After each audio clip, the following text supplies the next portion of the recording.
In the grand history of humanity's diplomatic endeavors, Commander Jack Papercut Peterson held a special distinction. He had accidentally started more interstellar wars while trying to prevent them than any other diplomat in the United Earth government's history. This wasn't necessarily a bad thing, depending on who you asked and how many drinks they'd had.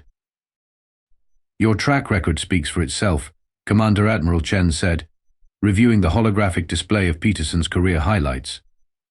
3 accidental declarations of war, 5 unintentional violations of alien taboos, and I'm actually impressed by this one, somehow managing to insult an entire species' ancestry through interpretive dance. Peterson shifted uncomfortably in his chair. "In my defense, Admiral, the Xylaxians communicate primarily through movement. How was I supposed to know that the universal gesture of peace translated to your mother was a particularly ungraceful asteroid?" The Admiral's office, perched at the top of the UEG headquarters in New Geneva, offered a panoramic view of Earth's first major spaceport. Massive ships dotted the landscape like shining needles piercing the sky, each one a testament to humanity's rapid advancement since first contact 30 years ago. The view usually helped calm Peterson's nerves. Today, it just reminded him how much there was to lose. And yet Admiral Chen continued, a hint of amusement in her voice, "You've also managed to turn each of these diplomatic disasters into surprisingly advantageous military situations. The Xylaxians now consider us honorary chaos dancers and have become our strongest trading partners." Peterson ran a hand through his prematurely graying hair. "Lucky coincidences, man. I really was trying for peace each time." "Which is exactly why you're perfect for this mission." The Admiral's expression turned serious. "The Kraxon Empire has finally agreed to formal diplomatic talks. This is our first real chance at gaining a major ally against the Void Collective." The mention of the Void Collective sent a chill down Peterson's spine. Everyone knew about the expanding threat, a vast network of machine intelligences that considered organic life an inefficient use of valuable resources. They'd already optimized 3 star systems along the galactic rim. The Kraxon Empire, Peterson's voice cracked slightly. The same Kraxon Empire that considers mathematical errors a form of murder. The ones who went to war with the Proxima Coalition over a rounding difference. The very same Chen confirmed. Their computational power and industrial capacity could turn the tide against the collective. "We need this alliance, Commander. The fate of Earth could depend on it." Peterson stared at his reflection in the Admiral's window. At 43, he still looked more like an overworked accountant than a diplomatic officer. His standard-issue uniform never quite seemed to fit right, and he had a perpetual case of hat hair despite never wearing a hat. But appearances could be deceiving, a fact that had saved humanity's collective behind more times than he cared to count. "What's the catch?" he asked, knowing there had to be one. Admiral Chen's smile was just a little too innocent. "Nothing major. You'll just be hosting the Kraxon delegation aboard Diplomatic Station Alpha for 2 weeks, during which you'll need to observe all 2,347 of their diplomatic protocols, without a single error." Peterson closed his eyes and took a deep breath. "And if I make a mistake?" "Best case scenario, they declare war immediately. Worst case, they attempt to correct the universe's mathematical balance by dividing us by 0. Wonderful. Peterson stood up, straightening his perpetually crooked uniform. "When do I start?" "The Kraxon delegation arrives in 48 hours. Try not to start a war this time," Commander. The Admiral paused. "But if you do, try to make it a useful one." As Peterson walked out of the Admiral's office, he couldn't shake the feeling that he was being set up. Again. But that was the thing about humanity's place in the galaxy. Sometimes the best way to make friends was to make enemies first. And if there was one thing Commander Papercut Peterson was good at, it was making enemies in the most spectacularly unintentional ways possible. He just hoped that this time, if everything went wrong, it would go wrong in exactly the right way. Diplomatic Station Alpha hung in high orbit around Europa, like a giant space-faring Swiss cheese, its numerous observation domes dotting the otherwise sleek hull.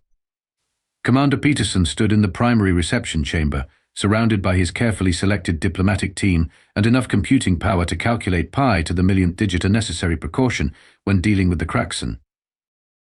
Remember, Peterson briefed his team one final time. No rounded numbers, no estimates, and absolutely no human idioms. The last diplomat, who told a Kraxon to grab a bite, nearly started an interspecies incident over the implied violence of eating. Lieutenant Maria Snacks Rodriguez, the team's cultural specialist, raised her hand. "Sir, what about the welcome refreshments? The Kraxon requested Earth delicacies." "Just stick to the mathematically precise portions we discussed," Peterson replied, straightening his collar for the 100th time. "Everything has been weighed to the nanogram." That's when the station's AI announced the Kraxon delegation's arrival, its voice carefully modulated to use only prime numbers in its frequency range. The massive doors slid open with exactly calculated smoothness to reveal the Kraxon ambassadors. They looked, as Peterson had been warned, like sentient geometry problems. Their crystalline bodies refracted light in complex patterns that somehow made his tax returns look simple by comparison. The lead ambassador, who had introduced himself in the preliminary communications as High Calculator NXN1, glided forward with perfect mathematical precision. Everything was going exactly according to plan, which, given Peterson's track record, should have been his first warning sign. "Greetings, Organic Processors High Calculator NXN1 intoned. We anticipate a mathematically sound exchange of diplomatic algorithms." Peterson bowed at precisely 43.2 degrees. "The United Earth government welcomes the Kraxon Empire with perfectly calculated joy." The first 6 hours of negotiations went surprisingly well. The Kraxon were impressed by humanity's ability to comprehend advanced mathematics, even if they considered our method of counting on fingers to be charmingly primitive. Then came the refreshment break. Lieutenant Rodriguez proudly presented the carefully measured Earth snacks, including the station's famous perfectly cubic brownies. High Calculator NXN1 approached the refreshment table with what passed for enthusiasm among the Kraxon, their crystalline surfaces vibrating at the golden ratio. That's when Private Jenkins, a fresh recruit who hadn't been briefed on Kraxon customs, decided to be helpful. He reached for one of the brownies, broke it in half, and offered it to the High Calculator with a smile. The temperature in the room dropped exactly 12.7 degrees Celsius. "You bifurcated the cube." High Calculator NXN1's voice resonated with horror. "You destroyed its mathematical perfection." Peterson's diplomatic instincts kicked in, which was precisely the worst thing that could have happened. "Oh, don't worry about that. Here on Earth, sharing food is a sign of friendship. We can always calculate the exact volume of each half." The High Calculator's crystalline surface turned a shade of ultraviolet that human eyes weren't meant to process. "Calculate? Calculate? You suggest we solve for X after the equation has been barbarically torn asunder?" The other Kraxon delegates began vibrating at frequencies that made Peterson's feelings hurt. Emergency mathematical warnings began flashing across every screen in the station. Perhaps Peterson tried again, feeling the situation slipping away faster than a decimal point in pi. "We could discuss this over some perfectly spherical ice cream." Spherical, the High Calculator's voice reached previously undiscovered mathematical dimensions. "You dare suggest we consume non-Euclidean desserts at a time like this?" In retrospect, Peterson would later admit that his next move wasn't his finest moment of diplomatic genius. In a desperate attempt to show the harmlessness of Earth's food-sharing customs, he grabbed another brownie and, to the horror of everyone present, took a bite without measuring it first. The Kraxon delegation's unified scream of mathematical outrage shattered exactly 37 windows, 3 confidence levels, and any hope of a peaceful resolution. "This is an exponential outrage," High Calculator NXN1 declared, his crystalline form now vibrating at what Peterson's instruments helpfully identified as the frequency of pure mathematical rage. "The Kraxon Empire hereby declares war on humanity for crimes against geometric harmony." As the Kraxon delegation stormed out in perfectly synchronized steps, Peterson turned to Lieutenant Rodriguez with a resigned sigh. "Well, that could have gone better." "Actually," Sir Rodriguez replied, checking her tablet, "this is the longest you've ever gone in a diplomatic meeting before accidentally starting a war. It's a new personal best." "Wonderful. I'll add that to my resume. Right under specializes in converting peace talks into combat operations." Peterson watched as the Kraxon ships detached from the station, their engines burning in precisely calculated patterns of outrage. "Admiral Chen is going to love this." As emergency signals began blaring throughout the station, Peterson couldn't help but wonder if maybe, just maybe, This particular diplomatic disaster might work out like all the others. After all, if there was one thing humans were good at, it was turning mathematical impossibilities into military advantages. He just hoped Earth's fleet was ready for what he'd accidentally started. Again. Admiral Helena Overkill Martinez earned her nickname the old-fashioned way by having absolutely no concept of what constituted excessive force. Her office aboard the UEG flagship Reasonable Discourse featured a wall of plaques commemorating various successful military engagements, each one bearing the same citation demonstrated innovative problem-solving through application of overwhelming firepower. When Commander Peterson's report about the Brownie incident reached her desk, she didn't even blink. Instead, she smiled. It was the kind of smile that made hardened veterans check their life insurance policies. Finally, she said to her assembled command staff, a chance to show off what humanity's been hiding under its diplomatic sleeve. Her second-in-command, Captain Miguel Too Much Torres, raised an eyebrow. "Ma'am, are you suggesting we implement the peace through superior firepower initiative against the Kraxon? Their computational power alone makes them." The most predictable enemy we could hope for, Martinez interrupted, standing to approach the holographic display dominating the center of the room. "Computer, show me Project Pandora's box." The display flickered to life, revealing what appeared to be standard Earth warships. Except these weren't the vessels other species were familiar with. These ships had been waiting in secret production facilities throughout the solar system, hidden behind clever accounting errors that would have driven the Kraxon to mathematical madness if they'd known about them. "Ladies and gentlemen," Martinez announced, "welcome to humanity's real fleet. While Commander Peterson has been out there accidentally starting wars, we've been preparing to finish them." The holographic display zoomed in on one of the ships, designate Chaos Theory. Its hull bristled with weapons that shouldn't have worked according to any rational mathematical model, which was exactly the point. "The Kraxon believe they understand warfare because they can calculate every possible outcome," Martinez continued. "But they've never faced an enemy who specializes in impossible outcomes. Captain Torres, would you like to explain why our new targeting systems are going to give the Kraxon collective apoplexy?" Torres grinned. "We've designed them to deliberately incorporate calculation errors, small ones, the kind that compound exponentially. By the time their defense systems figure out the correct solution, we've already hit them with 3 impossible solutions they didn't even consider." "But that's just the appetizer," Martinez added, bringing up another display. "Show them the Murphy Protocol." The room filled with diagrams of weapons systems that looked like they'd been designed by a committee of chaos theorists and practical jokers. Missiles that followed probability curves that shouldn't exist. Shield systems that worked better the more you tried to calculate why they shouldn't work. "The Kraxon declared war because we offended their mathematical sensibilities," Martinez explained. "So we're going to win it by breaking their calculator." The first engagement came faster than expected. A Kraxon battle fleet, arrayed in geometrically perfect formation, emerged from faster-than-light travel near Mars. Their ships formed complex mathematical patterns that would have been beautiful if they weren't also terrifying. Martinez watched from the Reasonable Discourse's bridge as the enemy approached. Time to show them why you never pick a fight with a species that invented abstract expressionism. Launch the death by random number generator. What followed would later be described in military textbooks as tactically unconventional and in Kraxon historical records as error divide by zero error reality coefficient undefined. The Earthships moved in patterns that violated every known law of tactical deployment. Weapons fired at angles that made geometry teachers weep. The chaos theory actually launched a missile backwards that somehow hit its target by traveling in what multiple witnesses swore was a figure 8.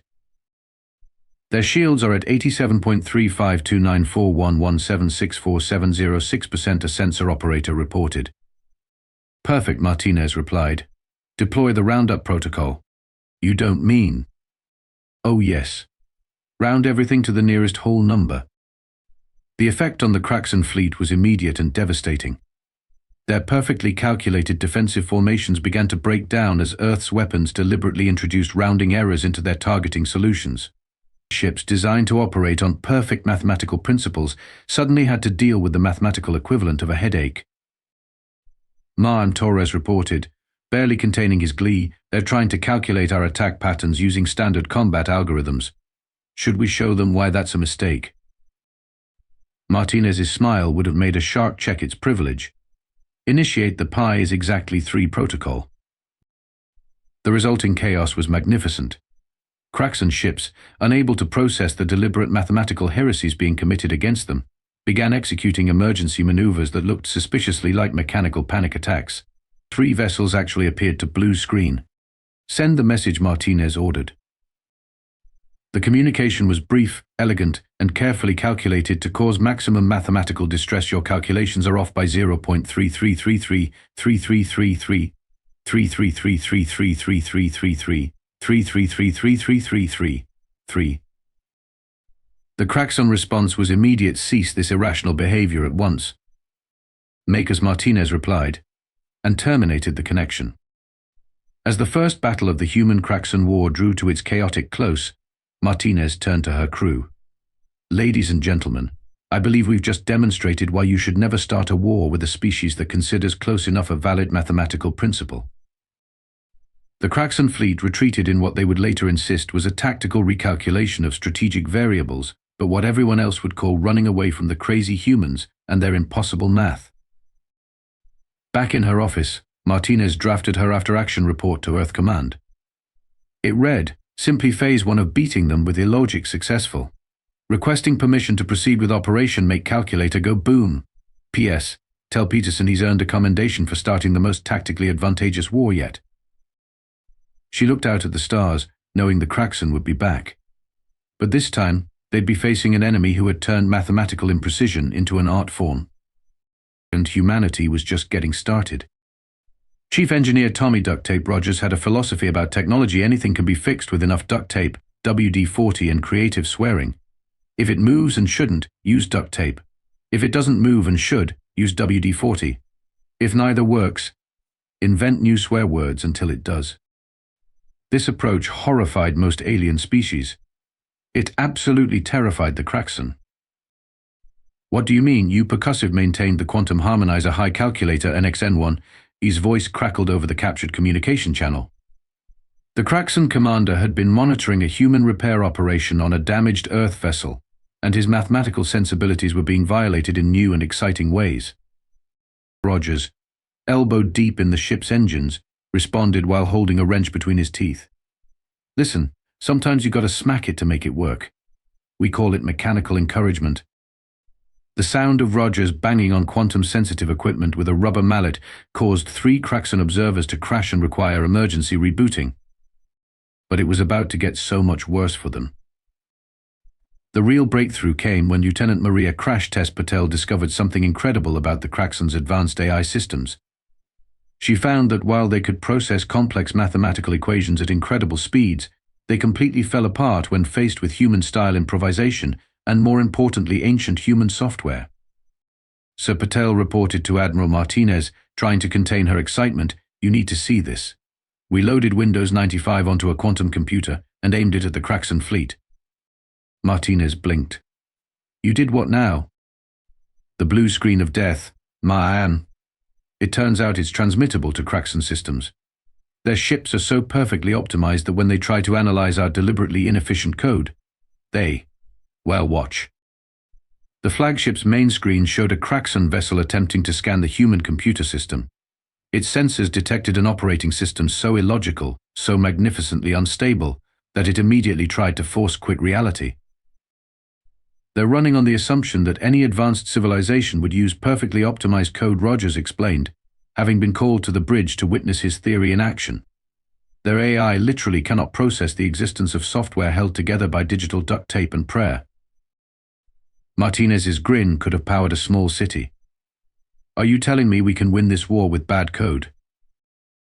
"Not just bad code, ma'am," Rogers replied, pulling out an ancient USB stick that had definitely seen better days. "Really bad code. The kind that makes programmers wake up screaming. I present to you Operation Legacy Support." What followed was quite possibly the most elegant example of weaponized incompetence in human military history. Rogers and his team began deploying what they called technological war crimes, programs and systems so deliberately, beautifully awful, that they reduced Kraxon battle computers to the equivalent of throwing up their hands and going home. They fired missiles guided by fuzzy logic that was actually fuzzy. They deployed electronic warfare systems running on deliberately corrupted Excel macros. One particularly inspired engineer managed to turn a dial-up modem's connection sound into a weapon that made Kraxon ships try to divide by zero. But the crown jewel was yet to come. "You want to do what Martinez asked, staring at Rogers like he'd just suggested teaching quantum physics to a potato?" "Trust me," Admiral Rogers said, holding up what appeared to be a potato with wires sticking out of it. "We've modified the ship's main computer to run on a hybrid system that combines quantum computing with an actual potato battery. The Kraxon won't be able to calculate our capabilities because we don't know our capabilities." "That's the stupidest thing I've ever heard," Martinez replied. "Do it immediately." The next engagement with the Kraxon fleet went exactly as planned, which is to say it went completely off the rails in the most spectacular way possible. Earth ships, now running on what Rogers proudly called quantum potato architecture, performed maneuvers that shouldn't have been possible, largely because their own computers couldn't figure out if they were possible either. The Kraxon response to encountering ships powered by root vegetables and spite was everything humanity could have hoped for. Their perfectly ordered battle formations dissolved into chaos as their systems tried to analyze technology that simultaneously was and wasn't working. "Sir," a communications officer called out, "we're receiving a message from the Kraxon flagship. Audio only. I think we broke their video capabilities." "Error, undefined processing exception," the Kraxon commander's voice crackled. "Human vessels operating on impossible parameters. Technology classification paradox detected. Does not compute. Does not compute. Does not compute." Rogers leaned back in his chair, unwrapping a candy bar with the kind of satisfaction usually reserved for Nobel Prize winners. "Should we show them the computer we programmed using only butterflies and chaos theory?" "Let's save something for the second date," Martinez replied. "For now, send them a copy of our user manual, the one written in Comic Sans." The resulting Kraxon scream of technological outrage was recorded, and later became humanity's most popular ringtone. As the enemy fleet retreated once again, Rogers turned to Martinez with a serious expression. "You know what this means, right? We're going to have to get even more creative for round 3. Martinez nodded. "Begin Operation Control-Alt-Defeat. It's time to show them why you should never underestimate a species that invented both nuclear fusion and the rubber chicken." The war was about to get weird. The moment the Kraxon Empire realized they had made a terrible mistake came during what would later be known as the Hold My Coffee incident. It started, as many legendary human military operations do, with someone saying "watch this" followed by "trust me, I know what I'm doing." That someone was Lieutenant Commander Raj Caffeine Patel, pilot of the experimental gunship Mathematical Improbability. He had just finished his 7th cup of coffee when the largest Kraxon fleet yet detected emerged from hyperspace. They've brought their flagship, Admiral Martinez noted from the bridge of the Reasonable Discourse. "The perfect equation. Biggest computational engine ever built. They say it can calculate the trajectory of every dust particle in a solar system."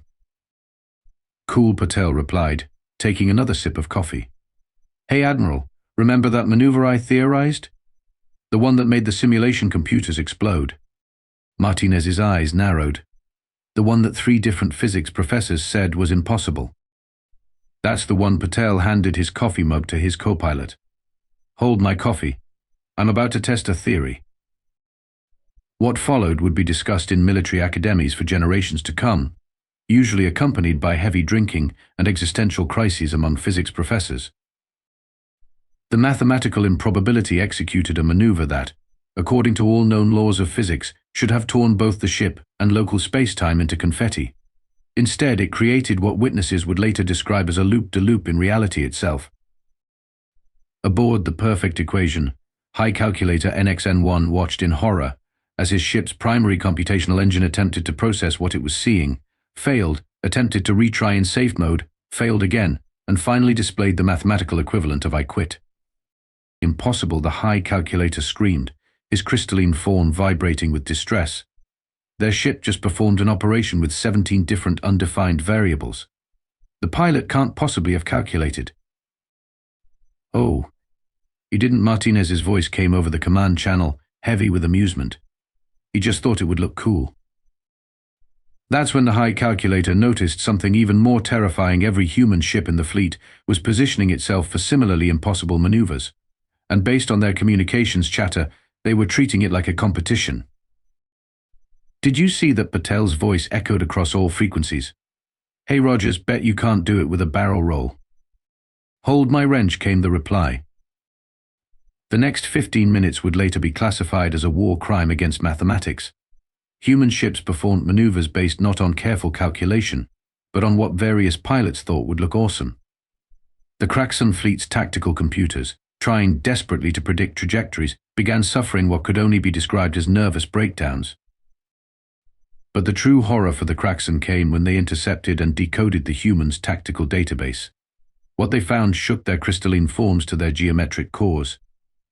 Admiral Martinez's high calculator NXN-1 transmitted, his voice carrying the weight of terrible realization. Your species' technological development.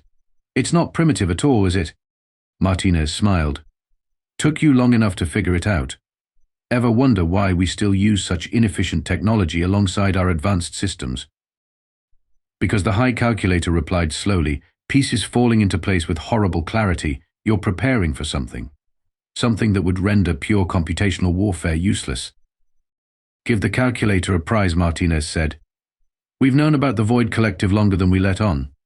Did you really think we hadn't noticed their perfect, predictable, purely computational attack patterns? As if on cue, long-range sensors lit up with new contacts. The Void Collective, drawn by the chaos of the human Kraxon battle, had arrived early. Their ships, perfect black spheres that seemed to absorb both light and logic, began their mathematically perfect approach. Well, Martinez broadcast on all frequencies. Looks like the party's about to get interesting. High calculator, I have a proposition for you. Want to see what happens when we combine your computational power with our chaos? There was a long pause as the high calculator processed this offer. The Void Collective ships were approaching in their usual optimal pattern, the pattern that the calculator suddenly realized would be completely disrupted by the kind of impossible maneuvers the humans had just demonstrated. You planned this, the high calculator accused. This entire war, the diplomatic incident, the technological revelations, it was all to show us what you could do. Actually, Martinez replied, that part was mostly accident and improvisation. We're just really good at rolling with it. Speaking of rolling, she turned to her crew. Deploy the weaponized probability drives. The human fleet's engines suddenly shifted spectrum, now running on what appeared to be bottled chaos and quantified luck. The Kraxon sensors tried to analyze the technology and returned readings that simply said yes. High calculator NXN-1 made what, for a Kraxon, qualified as a Psi. The Void Collective's entire strategy relies on calculating perfect responses to enemy actions. Your species has spent decades developing technology that deliberately defies calculation. Now you're getting it, Martinez said. So what do you say? Want to help us introduce some chaos into their perfect equations? The high calculator looked at the approaching Void Collective fleet, then at the human ships cheerfully violating the laws of physics, while their crews debated whose maneuver had been more impressive. The choice, despite being mathematically unclear, was somehow perfectly obvious. Very well, the calculator transmitted. The Kraxon Empire formally requests a strategic alliance with humanity, under one condition. Name it. Explain to me, using exact mathematical terms, how your ships are doing. That the calculator gestured at the mathematical improbability, which was currently performing what appeared to be a breakdance in four-dimensional space. Martinez laughed. That's the neat part, we can't. We just know it works because we tried it once and it didn't explode. Usually. As the combined human Kraxon fleet prepared to engage the Void Collective, high calculator NXN-1 realized that perhaps, just perhaps, there was something to be said for humanity's approach to problem-solving. After all, how do you calculate a response to an enemy whose actions don't follow any calculable pattern? The answer, it seemed, was that you don't. You just hold someone's coffee and watch what happens next. 3 days after what historians would call the Battle of Tactical Nonsense, and what the Kraxon would refer to as mathematical anomaly file corrupted, Commander Peterson found himself back in Admiral Chen's office, watching ships through the window. Only this time, they were Kraxon vessels docked peacefully alongside human craft. Let me get this straight, Peterson said, reading the after-action report. Not only did we win the war, but the Kraxon are now saying we're their ideal allies against the Void Collective. Oh, it gets better, Admiral Chen replied, sliding a datapad across her desk. They've officially classified humanity as Chaos Lords handle with equations apparently. That's their highest possible military honor. Peterson picked up the pad, scanning the contents with increasing disbelief. And they're requesting permanent exchange officers to learn our tactics of tactical uncertainty. We've already assigned Engineer Rogers to teach their technical divisions about duct tape and percussive maintenance. Last I heard, 3 of their senior engineers had to be rebooted after he explained the concept of eyeballing it. But I still don't understand, Peterson said. This whole thing started because I messed up a diplomatic meeting.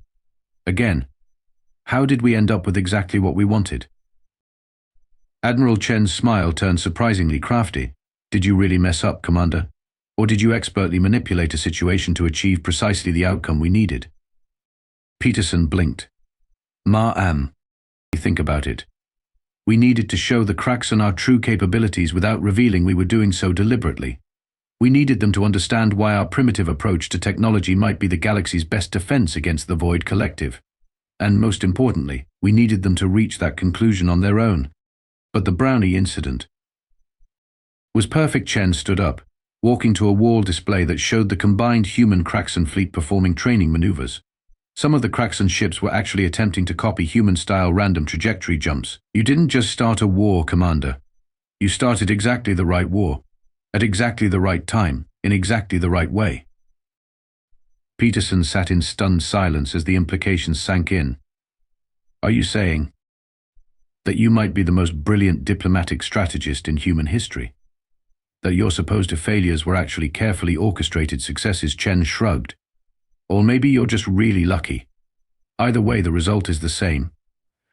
I honestly can't tell if I should be proud or horrified. Why not both?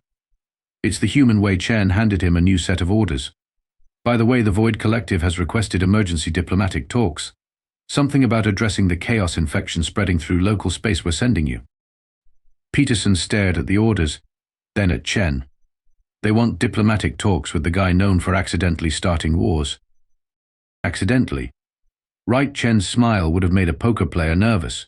Just remember, if everything goes wrong, make sure it goes wrong in the right way. Peterson finished, finally allowing himself a small grin. Any particular diplomatic incidents you'd like me to accidentally cause this time? I'm sure you'll think of something appropriate. Just try not to violate too many laws of physics. The cleanup paperwork is hell. As Peterson left the office, he passed a group of Kraxon engineers being taught the human concept of good enough for government work by a very enthusiastic Rogers. One of them was actually attempting to use duct tape, albeit while trying to calculate the exact optimal length needed to 3 decimal places. The commander smiled. Maybe he wasn't such a diplomatic failure after all. Or maybe he was exactly the right kind of failure at exactly the right time. Either way, humanity had gained powerful allies, demonstrated their readiness for the coming conflict with the Void Collective, and introduced an entire alien empire to the concept of winning it. Not bad for a guy who started wars by accident. As he headed to prepare for his next diplomatic mission, Peterson made a mental note to pack some brownies. After all, you never knew when you might need to accidentally start another strategically convenient war. Some said humanity wasn't ready for the galactic stage. But maybe the galactic stage wasn't ready for humanity's special brand of controlled chaos. And that was exactly the way they liked it.